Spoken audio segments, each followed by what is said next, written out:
दिव्या ने गुस्से में कहा, ज्यादा पति बनने की कोशिश मत करना, ड्राइवर बन के चुपचाप गाड़ी में बैठे रहना, और अगर गलती से भी पार्टी में दिख गए तो उसका अंजाम बहुत बुरा होगा।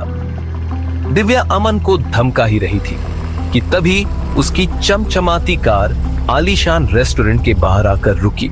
लाल रंग की शाइनी ड्रेस पहनकर जब वो रेड कारपेट जैसे फ्लोर पर आगे बढ़ी तो सबकी निगाहें उसकी खूबसूरती पर टिक गई।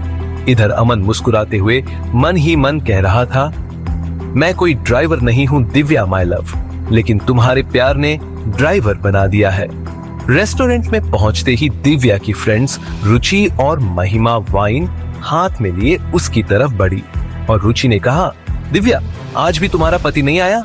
हमें कब मिलवाएगी तू उससे? क्या वो इतना हैंडसम है कि हमारी नजर लग जाएगी? दिव्या ने घमंड से जवाब दिया, अरे तुम्हें पता ही है कि वो कितना बिजी रहता है, बिजनेस डील साइन करने दुबई गया है। इतना बड़ा बिजनेस एम्पायर है उसका कि मेरे लिए भी मुश्किल से टाइम निकाल पाता है। महिमा ने कहा, हाँ हम जैसे छोटे लोगों के बीच आने में उसे शर्म आती होगी। दिव्या कुछ और बोल पाती कि तभी उसने देखा कि सामने से अमन आ रहा था। आते ही एक जिम्मेदार आदमी की तरह वो दिव्या से बोला, मैडम आपका पर्स कार में रह गया था। दिव्या ने कहा, तुम्हारी हिम्मत कैसे हुई अंदर आने की? पर अमन पर उसकी बेरुखी का कोई असर नहीं हुआ। वो बोला, पर्स में आपका एटीएम कार्ड और वो हीरे की अंगूठी थी, इसलिए तभी सिक्योरिटी गार्ड दौड़ता हुआ आया।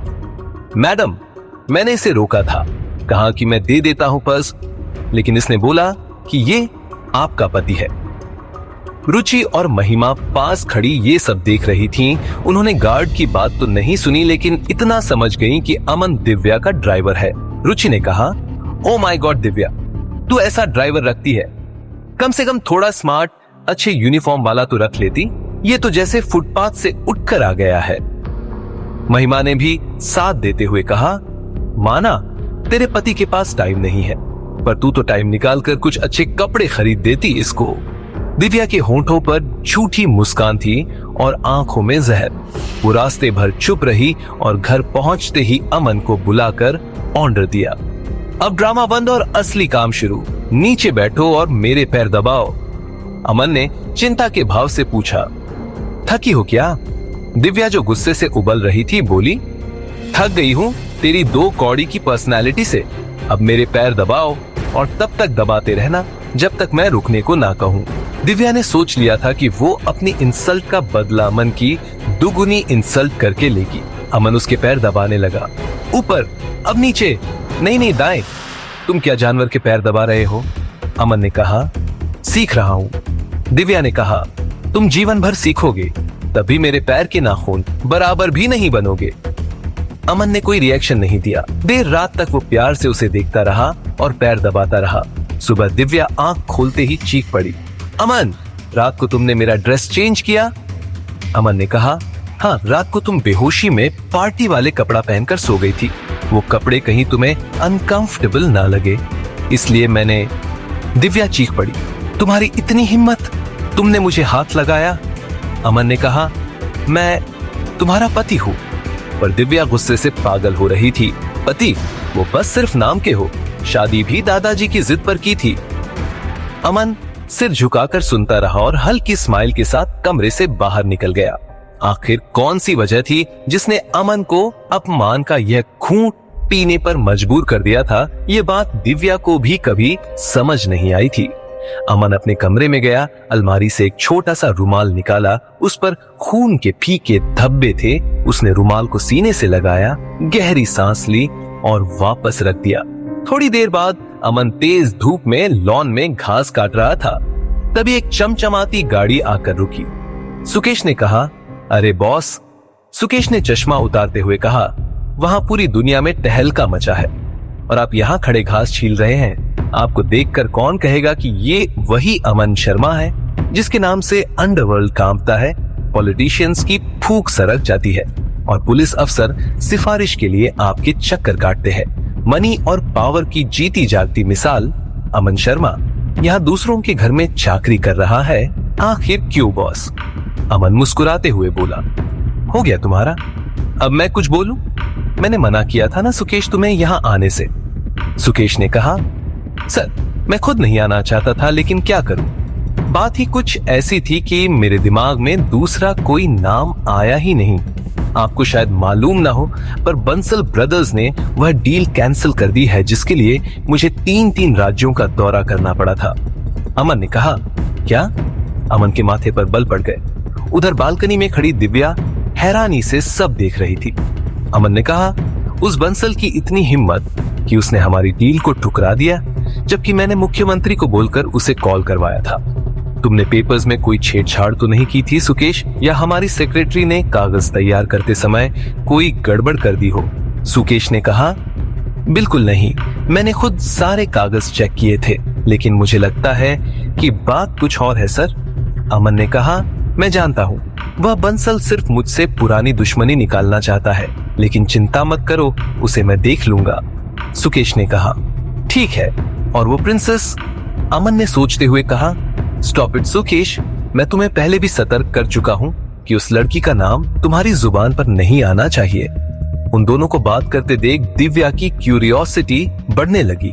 वह मन ही मन बोली, इस गुड फॉर नथिंग आदमी से बात करने इतना रॉयल लड़का क्यों आएगा? जरूर इससे इसने पैसे लिए होंगे और दे नहीं रहा होगा, अपना उद्धार मांगने आया होगा। चलो चल के पूछते हैं। इधर सुकेश अपने सवाल पर अड़ा था, लेकिन सर वो प्रिंसेस एक स्टेट की। अमन ने कहा, आई डोंट केयर, वह अगर इस देश की प्रेसिडेंट भी होती तो भी मेरा जवाब नहीं बदलता। You know I am married. Divya से मैं बेइंतहा मोहब्बत करता हूँ, किसी और लड़की का नाम भी मेरी जुबान पर नहीं आना चाहिए। अब चलो फौरन निकलो यहाँ से, अगर किसी को शक हो गया तो मेरे सारे प्लान पर पानी फिर जाएगा। अमन ने यह कहकर सुकेश को उल्टे पांव वापस भेज दिया। वह पीछे मुड़ा तो दिव्या को खड़ा पाया। उसके होश ठिकाने लग गए। दिव्या को देखते ही वह लड़का फटाफट वहां से निकल गया। दिव्या ने अमन से पूछा, कौन था ये लड़का? अमन ने काफी सावधानी से जवाब दिया, दोस्त था, दोस्त। दिव्या ने कहा, तुम्हारा दोस्त लग्जरी गाड़ी से आए, ऐसा तो हो नहीं सकता। अमन ने कहा, अरे वो स्कूल का दोस्त था, वो बहुत आगे निकल गया बिजनेस में, पैसे का बिल्कुल घमंड नहीं है उसे। अमन का जवाब सुनकर दिव्या फिर पूछ पड़ी, हमारे खिलाफ कोई साजिश तो नहीं कर रहे हो? नेस के साथ मिलके तुम कितना भी बुरा सोचोगे दादाजी, तुम्हें अच्छा ही कहेंगे। अमन ने कुछ बोलना चाहा, तभी उसके पास किसी की कॉल आई और उसने उसे अपना मैसेज बॉक्स चेक करने को बोला। दिव्या उसे बिजी देखकर वहां से जाते हुए बोली, साफ सफाई का खास ध्यान रखना, तुम भले गंदगी से रहो लेकिन लॉन हमारा साफ सुंदर रहना चाहिए। दिव्या के जाते ही अमन ने मैसेज बॉक्स पर वह वीडियो देखा। उसे देखते ही उसके होश उड़ गए। उस वीडियो में मुंबई के एक 7 सितारा होटल का मालिक लोकेश अपने मैनेजर से बोल रहा था, दिव्या को मैं किसी भी हाल में हासिल करके रहूंगा, उसे मैं बचपन से जानता हूँ, मेरा पहला इश्क है वो। मैनेजर ने कहा, सर आपने जैसा कहा था, दिव्या कोठारी के साथ हमने अपना कॉन्ट्रैक्ट खत्म कर दिया है। लोकेश बोला, शाबाश, अब आएगा मजा। अब यह डील दोबारा तभी होगी जब वह दिव्या मेरे सामने आकर गिड़गिड़ाएगी। मैनेजर बोला, लेकिन सर दिव्या तो शादीशुदा है, अपने हस्बैंड को छोड़कर वह भला। लोकेश बोला, बस उसका पति तो बिल्कुल नल्ला आदमी है, उसे किसी ने देखा तक नहीं है आज तक। वो खुद दिव्या के टुकड़ों पर पलने वाला पालतू कुत्ता है। उसके अंदर इतनी हिम्मत कहाँ जो लोकेश सेठी का मुकाबला कर सके। लोकेश ने इतना कहकर शराब का एक घूंट पिया, फिर बोला, दिव्या अगर मेरे बिस्तर पर नहीं आएगी तो मैं उसे घुटनों पर लाकर छोड़ूंगा। इतना सुनने के बाद अमन का खून खौल गया। कुछ देर बाद दिव्या बेचैन होकर कमरे से निकली और अपनी कंपनी में मैनेजर को कॉल पर बोल रही थी, ये कैसे हो गया? लोकेश हमारी कंपनी से कॉन्ट्रैक्ट खत्म करने वाला है, तुम डायरेक्ट उसके पास जाओ। मैनेजर ने कहा, ठीक है मैम। दिव्या ने कहा, सुनो रुको, मैं भी आती हूँ वहां। इतना कहने के बाद दिव्या अमन को ढूंढने लगी। कहाँ गया ये आदमी? खुद तो कोई काम है नहीं, हमारा काम भी खराब करेगा। दिव्या ने इतना कहा ही था कि उसके फोन पर उसके मैनेजर का मैसेज आया। मैनेजर ने लिखा, काम अर्जेंट है तो मैं कैब बुक करके निकल जाऊंगा, आप अभी मत आइए, वहां पहुंचकर अपडेट देता हूँ। दिव्या ओके लिखकर डील के बारे में सोचने लगी। वो इस बात से अनजान थी कि जिस अमन को ढूंढ रही थी वो लोकेश की धज्जियां उड़ा रहा था। अमन लोकेश के ऑफिस में उसी के केबिन में उसका गिरेबान पकड़े खड़ा था। लड़कियों को अपने बिस्तर पर सुलाने का बहुत शौक है ना, रुक जा, अब मैं तुझे मौत की नींद सुला दूंगा, दिखा अपनी मर्दानगी अब। ये देखते ही लोकेश के पसीने छूटने लगे। वह घबराते हुए बोला, अरे कौन हो तुम और ऐसे अंदर कैसे घुसे चले आए? मेरा कॉलर छोड़ो, जानते भी हो कौन हूं मैं। अमन ने उसका कॉलर छोड़ने के बजाय उसकी गर्दन पर अपनी पकड़ को और मजबूत कर लिया और दांत पीसते हुए बोला, बहुत अच्छी तरह से जानता हूं कि तुम एक नंबर के नीच और गिरे हुए इंसान हो। कोठारी के साथ डील करो या फिर मरने के लिए तैयार हो जाओ। सब लोग वहां खड़े खड़े तमाशा देखे जा रहे थे। तभी अचानक गोलियां चलने की आवाज हुई। 2 बॉडीगार्ड भागकर वहां पहुंच गए। उनमें से एक बॉडीगार्ड ने अमन के सिर पर पिस्तौल तान दी और बोला, बॉस को छोड़ दे वरना खोपड़ी खोलकर रख दूंगा। अमन के चेहरे पर जरा भी शिकन नहीं आई। उसने मुस्कुराते हुए जवाब दिया, तुझे क्या लगता है लोकेश, मैं मुंह उठाकर सीधा मौत के मुंह में चला आया? यहाँ आने से पहले ही मैंने तेरी फील्डिंग सजा दी है, बस तू देखता जा। इधर अमन ने यह बात कही, उधर लोकेश के मैनेजर मानव का फोन बजने लगा। मानव ने फोन निकाला और स्क्रीन पर नाम देखते ही उसके चेहरे पर तनाव आ गया। कुछ देर बाद मानव पलटा तो उसके चेहरे पर हवाइयां उड़ रही थीं और माथे से पसीना बह रहा था। लोकेश ने परेशान होते हुए पूछा, मानव क्या बात है? मानव किसी तोते की तरह बड़बड़ाने लगा, सर बैड न्यूज है, मिस्टर लूथर के साथ हम $1 बिलियन की जो डील साइन करने वाले थे वह कैंसिल हो गई और ऊपर से नुकसान की भरपाई करने के लिए भी बोल रहा है वो। लोकेश को मानो अपने कानों पर भरोसा ही नहीं हुआ। क्या ये क्या बक रहे हो तुम? तभी लोकेश का फोन बज उठा। डैडी का फोन इस समय। लोकेश चौंका और कॉल उठाकर फौरन फोन कान से लगाया। दूसरी तरफ से उसके डैडी चीखते हुए बोले, उल्लू के पट्टे, ये क्या रायता फैला दिया है तूने? किस आदमी से पंगा ले लिया तूने?